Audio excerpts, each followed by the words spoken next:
Hello there, ladies and gentlemen. I hope everybody is having a wonderful Tuesday. Sorry, I'm losing track of what day it is today. Hope everybody had a great weekend and is having a great start to your week. This is the Apex F1 podcast, and I will be running this ship. Hopefully, we can get on the right track. My name is Paul.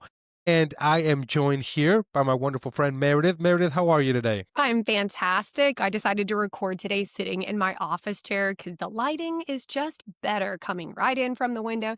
And I get to have Gravy right here with me, who's very happy to finally get to join me for an episode. Look at But I'm that. awesome. Listen, nothing beats natural lighting. Yeah, the I have natural lighting and the comfort of my pup right behind me. What could be Absolutely. better? As you can tell, there's always a bunch of windows near me, so I never have to worry about that. No overhead lights in my house allowed. Lamps and windows only. Absolutely. And I know you guys are wondering, wait a minute, there's usually 3 of you, now there's 2. Well, Josh decided to be lame and be in class today trying to better himself. What a jerk. Trying to better himself, working, doing just all the good things, but we miss him. How dare he? But don't worry, we are going to try to get you his predictions here in a little bit. But let's get into it, Meredith. Let's talk a little bit. I know it's not something we always discuss.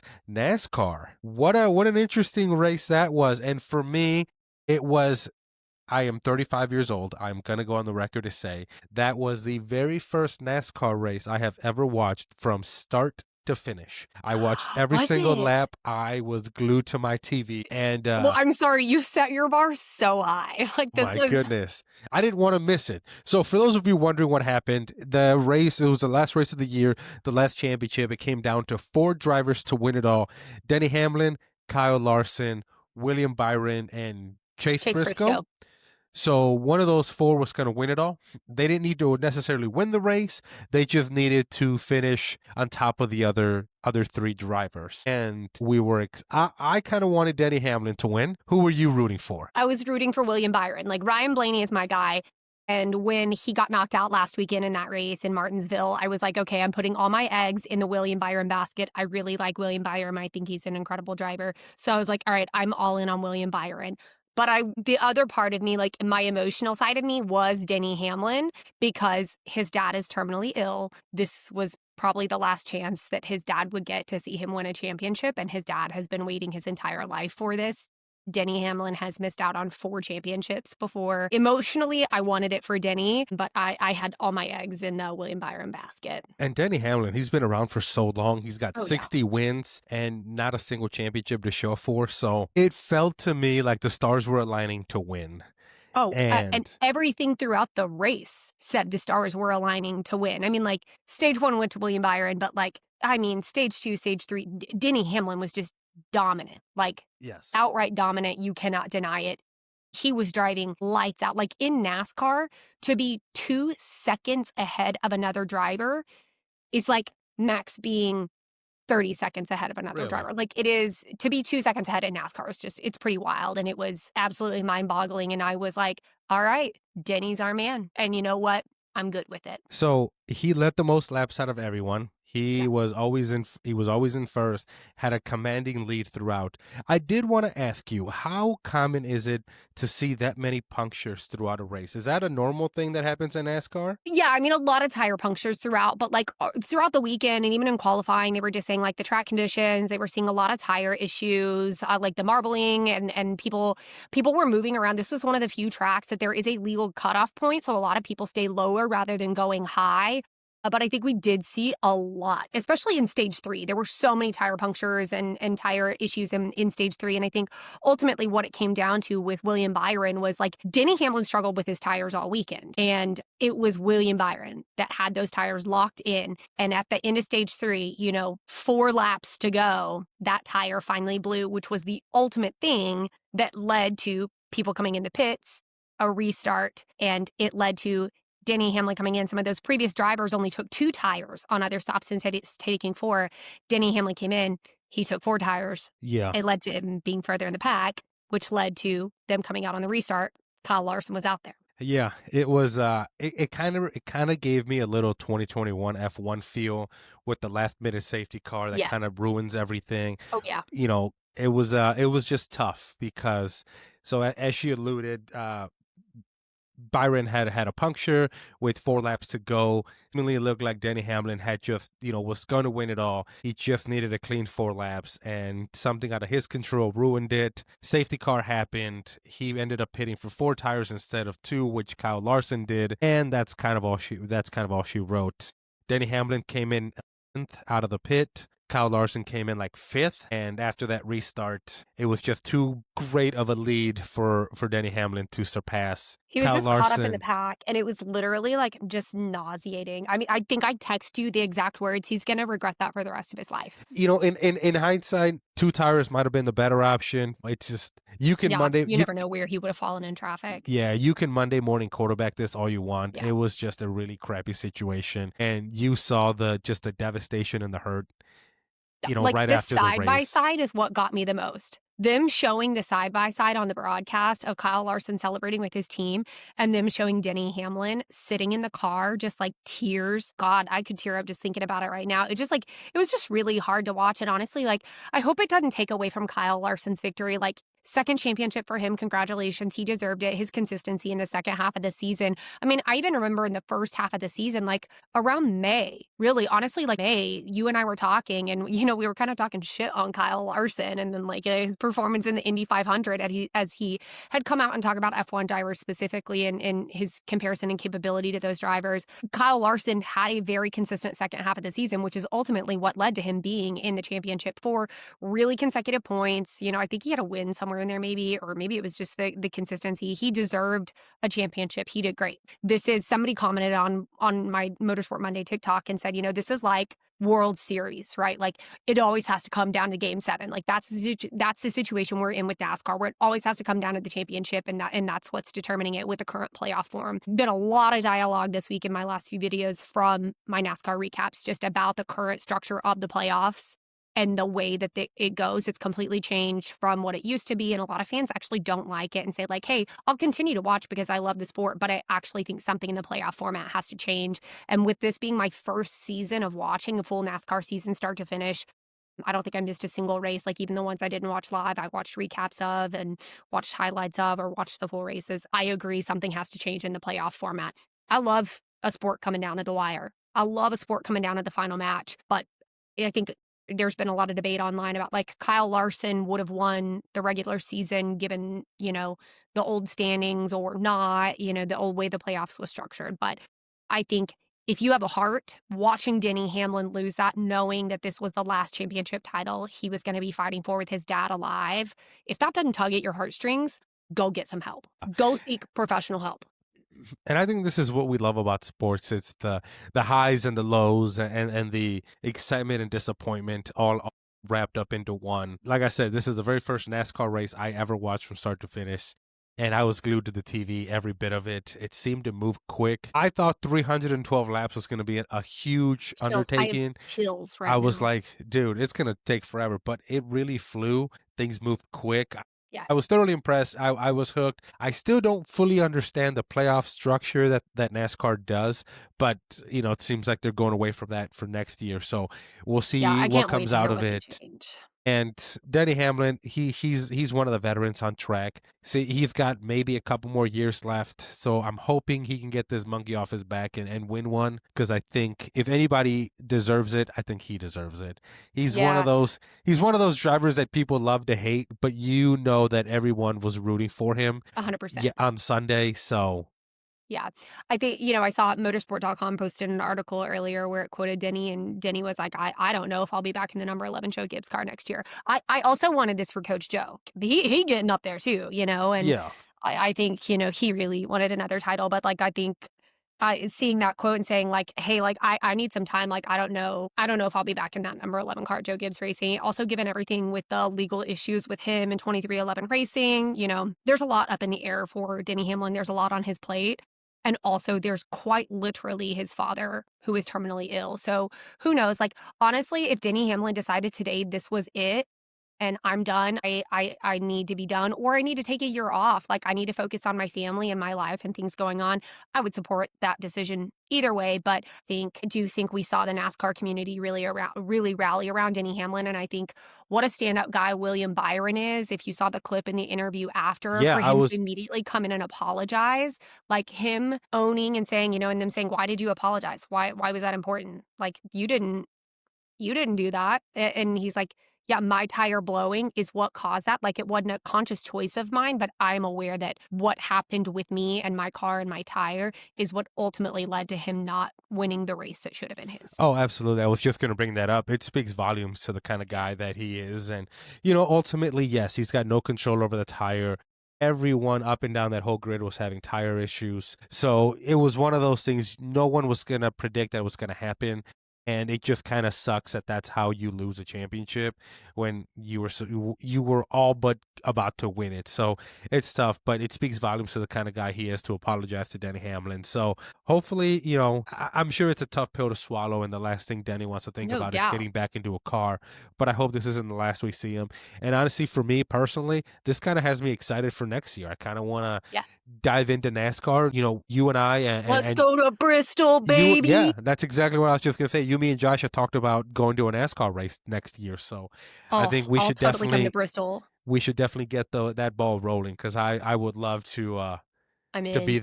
there live. I'm in. Let's not wrap up NASCAR on a bad note, though. Okay, Let's wrap up NASCAR on one of my favorite topics: go for it. shotgunning beers. At a NASCAR Did event? you see the video of Caitlin Sweet, Kyle Larson's wife, bombshell, by the way, No, just getting up there on stage, shotgunning a beer with the best of them? New hero, no, new favorite wag. Love her. Did you I see it? no, I must have missed that video. Oh my God, I'm going to send it to you. What an absolute badass.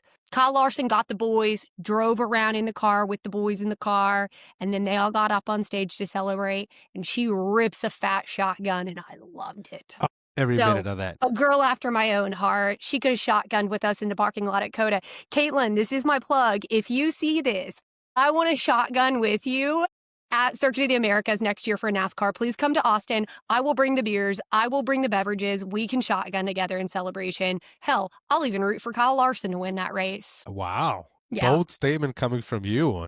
bold I statement. don't know. If she sees this, she might see the other clip of you talking shit about her husband. Well, all is fair in love and war. Or Absolutely. NASCAR. But yes, I'm in NASCAR. I've really enjoyed it. I think it's been a lot of fun. So I can't wait to see what next year brings. And I'm gonna have to pick a driver to root for. So if you got any ideas, send them my way. I do, but I also just like the idea of you like forging your own path here. You know, Okay. watch some new YouTube series out. Carson Hocevar, Jesse Love Jr.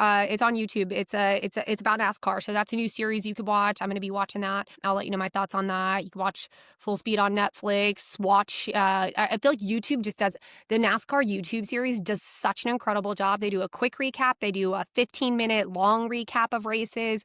So I would say like watch some of those quick recaps and listen to driver interviews. You get a lot about a driver and their personality through their interviews and stuff too. So I would say I'm a multimedia source before I form my opinion. So yeah, I would say take in some of those and see what you think. But I really do think you would enjoy some of the docuseries. Yeah, I know. Like I said, like you said, Netflix has that little documentary. I might have to check that out It's and great. see. And plus, I got plenty of time to make up my mind before. When did it start back up? March of next Yeah, year, April. yeah. March. It's Yeah, early. so plenty of time. So Yeah. kind of switching gears a little bit, kind of Let wrapping me up on change NASCAR. hats. Yep. IndyCar, not a lot going on with IndyCar there, but Kyle Kirkwood has signed an extension to stay in IndyCar for a few more years. And honestly, we talked about it on the group Yeah. chat. It was kind of a no-brainer. Oh yeah, Kyle He's Kirkwood's been been solid. he's been a great driver, and yeah, I can no-brainer to keep him on for a couple more years. Also related to IndyCar is Alex Palou is going to be driving the Daytona 24 for crap. Who was it? I think it was Meyer Shank Racing. Oh, yeah, you sent that on the group chat today. Okay, yeah, I was like, where did I send it? Yeah, I was like, I'm pretty sure it's Meyer Shank Racing. Yeah, it is. Yeah, so Alex Palou driving the number 93 Acura ARX 06. Alex Palou with Oda and a couple other people. Oh, Scott Dixon too. Yep. Oh, and AJ Allmendinger, who's from NASCAR. That's so fun. What an awesome team.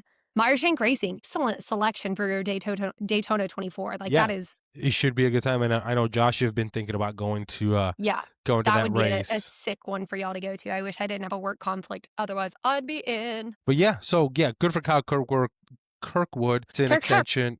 Words are difficult today. Kirk. And I know there's been some rumors. I don't know how much weight is behind it, but a possible Yuki going to IndyCar. I don't know how be legit. I don't know how I feel about that. I'm into it. I think it makes a lot of sense with a Honda engine. There's a lot of Honda representation, and so I'm into it. I care about Yuki being in his seat. I don't see him being with his driving style. I think he loves short stints. I think he loves aggressive. I think he loves speeds. I think he loves corners. I think he likes wheel-to-wheel competition. So I see him doing very well in IndyCar. I see him doing great in that single-seater racing. I haven't seen him in an endurance setting, but I think it would be interesting. But I think I would love to see him in IndyCar. Where do you think he could end up? I mean, I don't think there's any teams right now that have too many openings that he can be a part of. No, I read an article. It is a specific team. Because I think we're still waiting on Mick Schumacher to decide what's going to happen there. I think Dale Coyne Racing has one more seat open. Yeah, let's see. So in November 24, Tsunoda had his first opportunity to drive a Honda-powered Indy car during a promotional event in Vegas, guided by Scott Dixon. Yeah, I'm trying to remember who it was. But I mean, it's because of the Honda connection. Yeah, absolutely. So, I mean, I would love that if there's a team that has a Honda engine that, I think I'd be. Yeah, I'd be psyched about that. That's definitely something we are going to have to keep an eye out because I think Yuki would do great. Chip Ganassi Racing seems like a logical play. But they don't have a seat open. Yeah. If Simpson was out or if Dixon retires. I mean, hell, the other theory is, what if Honda says, hey, we care about the representation of having Yuki a Japanese driver, and they say, hey, we'll pay for a fourth car. Yeah. I mean, that's totally within a sponsorship's control. If Honda says, hey, we're going to pay for it, and Ganassi's like, I mean, I wouldn't say no if I don't think anybody's willing to say no said we're to going to sponsor a fourth car. Absolutely. So that's definitely a story that we are going to keep an eye out for and see what happens. But let's get into our bread and butter. F1 is back. We are back. We are back. It is one of my top 5 tracks of all time. This is one where you truly don't know what you're going to get. It can either be a monsoon out there with all the rain, or it can be dry as a bone. Either way, it's going to get spicy. We are talking about Brazil. We are talking about Sao Paulo, and F1 is back, baby. And rain forecasted. It's going to be a blast. So and it's a sprint race. I totally forgot about that.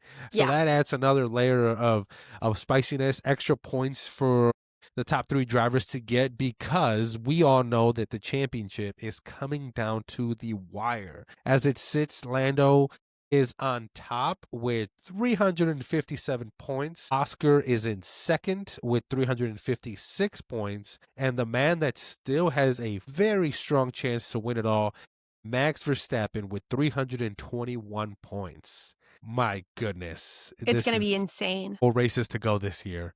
And it's all coming down to this. I also feel like this is just like a mecca racing weekend for me, because we've got Brazil, which is probably this is like my last track that I love on the calendar. Like the rest of the races, I'm like, yeah, okay. So it's like Brazil, and then we've got Vegas, and we've got Qatar, and then we've got Abu Dhabi. So this is my last track that I really love. So I'm like, this one's a good one. And then we got the 8 hours of Bahrain for WEC. I'm like, it couldn't tee up a better racing weekend for me. Really kicking off fall. I've got the Christmas decorations up. So watching racing all weekend with my Christmas decorations up just feels cozy. It feels right. You got Christmas already up? We haven't even had Thanksgiving yet. I'm gone the entire month of December for work. So I'm going to decorate as early as I want and enjoy it as long as I want. Fair enough. Plus, my rule, and Joe is very good about this. I don't ask Joe for help getting it out, putting it up. He puts his ornaments on the tree. And yes, I was about to have a mental breakdown with some of the lights on the tree, and he helped with that. But other than that, I don't ask for his help getting it out. I don't ask for his help putting it up. So he lets me have it up as early as I want and leave it up as long as I want. Fair enough. I like it. I'm here for it. But let's get kind of back into F1. Okay. Our resident track talk guy is not here. Yes. Our resident nerd who knows all the fun things about this track is gone. I talked about earlier in this episode, he's in class. I think he's doing a rope class today. So He's doing something and he's going to be smarter than all of us because of it. I know, I hate it. Since we don't have Josh, we turn to Copilot. So for those that are watching on YouTube, if you don't watch on YouTube and you listen to us, I'm going to be sharing my screen. So I might make a plug to go jump over and watch on our YouTube if you usually just listen via the podcast. But I'll also be reading some of the facts. But I'm going to share my screen now, and we're going to talk through some of the highlights that Copilot brought up for us before Paul leads us into our predictions. So let's see. I lost my mouse. There we go. Okay, so general information. We know it's in Sao Paulo, Brazil. First F1 Grand Prix in 1973. Current layout length, which is 4.309 kilometers, or for those of us like me that have no idea what the fuck a kilometer is, that's 2.677 miles. Clockwise, 71 laps, 15 turns, and our lap record holder is Valtteri Bottas in 2018 with the Mercedes, 1 minute, 10 seconds. So some interesting track characteristics, and we're going to get into a full track breakdown, which Josh could have done in a much more eloquent, very passionate F1 fan way instead of me reading it. Some of the famous sections that you're going to hear. The Senna S's, turns 1 and 2. It's a downhill right-left combo. Really great overtaking here. This is one of the DRS zones. We've got the Descida do Lago, turn 4. It's a fast downhill section. Another great overtaking spot. Subida dos Boxes, turn 14. Pardon my Brazilian pronunciations. That is a steep uphill climb that is leading to the main straight. So that's that DRS activation zone. It's like coming right around. It's awesome. But what I really loved about Copilot was this amazing visuals. Like, do you want a visual with the track map and layout? Yes, I sure do, Absolutely. Copilot. So the track layout up here, you can see on the left, we've got that Sector 1, which is the Senna S, the Descida do Lago. We got Sector 2, which is our green with our 3 turns there, which I cannot pronounce those correctly, and I will not attempt to butcher it. And then we got Sector 3, which is blue. And then we've got our three turns there that you can see. What I love about the visual is it shows our DRS detection zone and our DRS activation. So pretty awesome in there.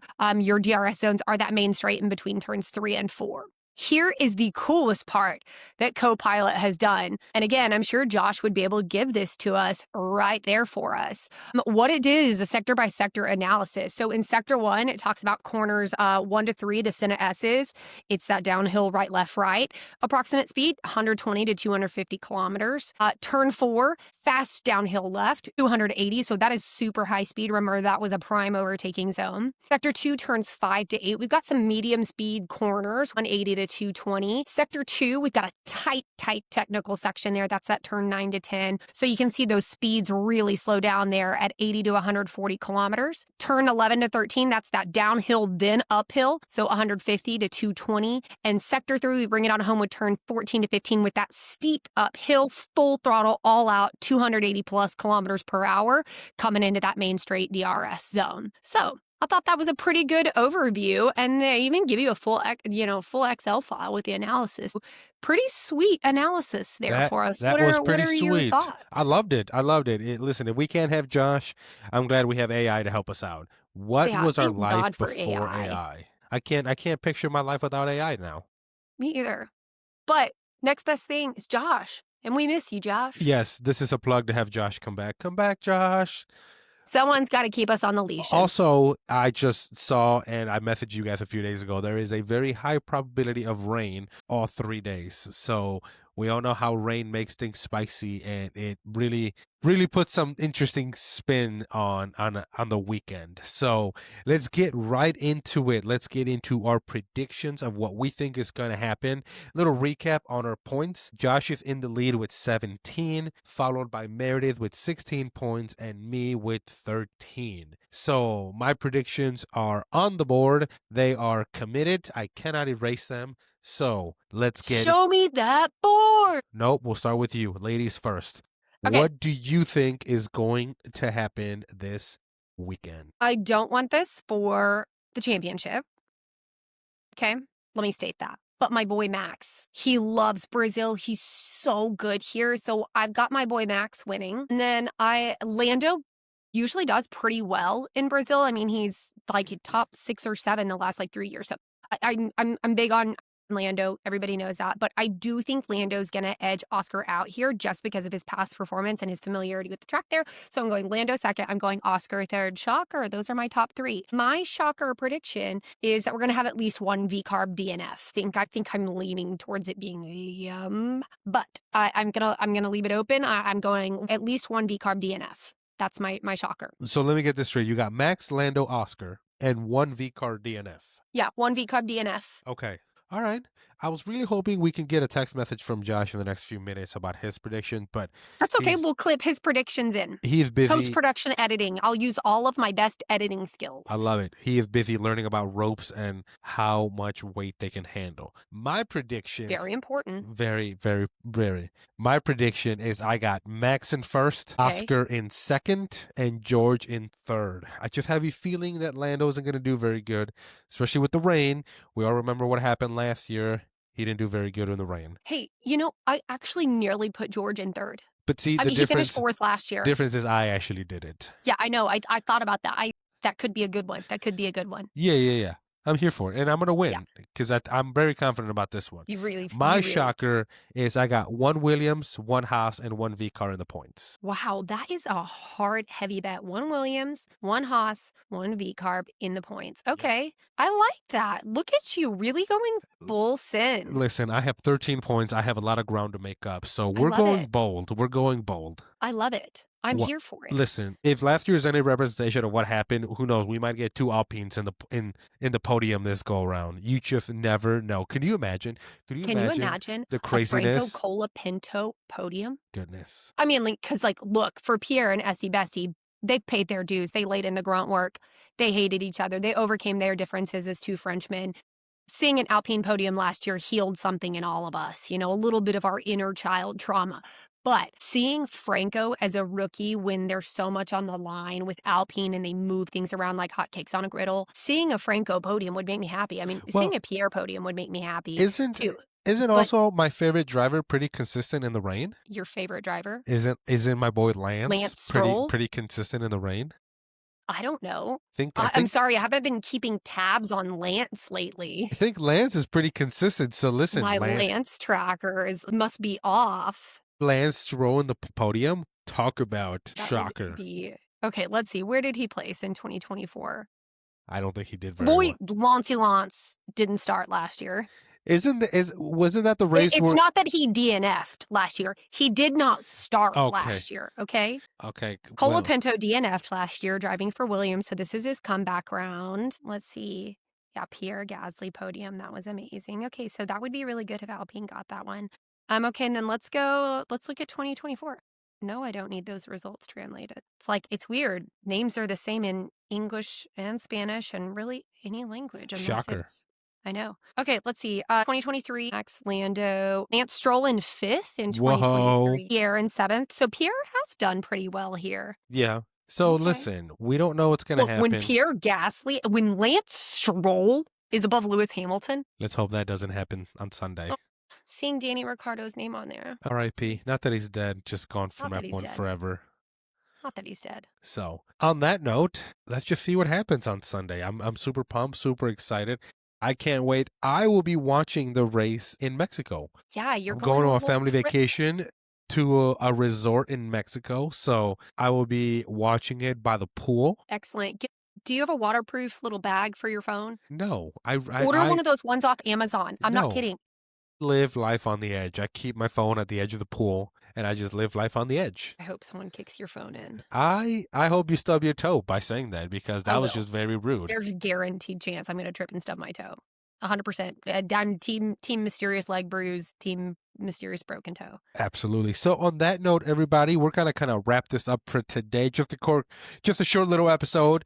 I hope everybody has a great rest of your week.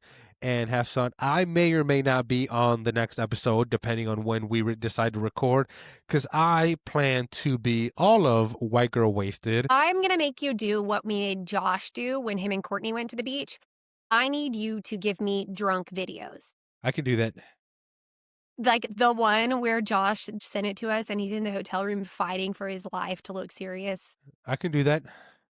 That's what I'll need. So I would like for you to drunkenly record your race recap for us on Sunday. You could do Saturday or Sunday. You could do sprint race recap, Okay. or you could do regular race recap. All right. I need you to take a shot during it. Okay. I wasn't planning to bring my recording stuff with me, but now I can. You have your phone. You don't need to take your recording Yeah, stuff. but it always sounds better with do the it in microphone. The pool. Do it at the swim up bar. Okay. I like this. I'm going to do it. It's going to happen. I'm with you in spirit. We might even do it in Spanish and English because, I love that. bilingual. Please do. Okay, so now it's recorded. The fans can see it, and now I have to do it. I can't chicken out of it now. You can't back out. Nope. You can't back out. In fact, if you do back out, you get a point deducted from the scoreboard. Fair enough. Okay, done. Air shake. Done. It's set. All right, everybody. Look forward to my drunken video as I do a shot at the swim-up pool, talking about the either Saturday or Sunday, depending on when we do it. So please look forward to that. This is what I'm willing to do for this podcast and for you, the fans. On that beautiful note, everybody, I hope everybody has a great week. Take care. Enjoy yourself. We will be talking to you guys real soon. All right, everybody? Oh, also, Bye. before we go, don't forget social medias. Interact with us. Send us messages, comments, like, subscribe, rate, review, all the things. You know what to do. Meredith, send us away on this one. Ready?